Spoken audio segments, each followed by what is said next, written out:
Dr. Hatchett, thank you very much for joining in. Well, I want to start this conversation by asking you about COVID-19 vaccines. The cases have reduced, but there seems to be now a surplus of vaccines as well.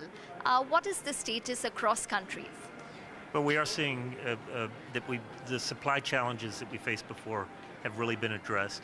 The demand has declined somewhat, but there is still demand for COVID vaccines. My organization, CEPI, the Coalition for Epidemic Preparedness Innovations, we think we continue to need better vaccines that can prevent transmission and ideally protect against not just the COVID that we have now, but the COVID that evolves in the future. But do you think that people are now taking forward COVID vaccines? And, from a company perspective, do you think that it will probably become something which will be an annual dose as well? It has been spoken about, but not really fructified till now.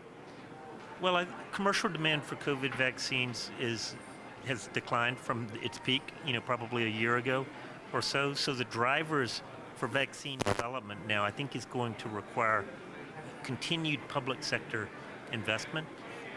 We've got a program that we're funding where we have allocated around $230 million to develop what we're calling broadly protective coronavirus vaccines. These would be vaccines that protect against COVID, but also against SARS and MERS and other coronaviruses. You mentioned the next or the evolution of COVID-19. Can you elaborate? Are we expecting it to probably expecting another wave, maybe another mutation? Well, the vaccines that we have are really, really good at preventing severe disease and death, which is important, but they aren't preventing transmission. And so there's still a lot of COVID circulating, and every new case of COVID presents an opportunity to the virus to mutate and evolve. So we're seeing continued evolution of the virus. Every year with flu, for example, the flu virus continues to mutate, and over time it will migrate away from the human immune response or from the vaccines that we have. So we have to update the vaccines. I think that's what we're anticipating likely to be the case with COVID as we continue to live with this virus in future years. COVID-19 also taught us that, for example, India as well as other countries and companies have the ability to get to market a successful product or drug which can treat many people as well. Is that what we can expect, that maybe there can be an acceleration of innovation from what we've seen in COVID?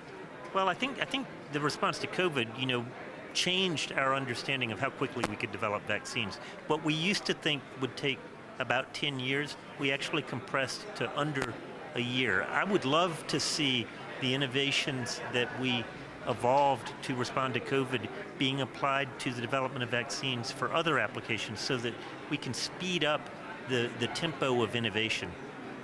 Lastly, what would your plans for India be? Well, we're here. This is the first time we've been able to visit India since the pandemic began. So we've got a lot of catching up to do. We have a lot of partners here.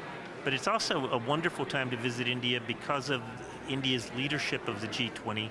And India has put health security and thinking about how we respond to future pandemics pretty high on their agenda. So we're having an interesting set of discussions both with our government and our industry partners.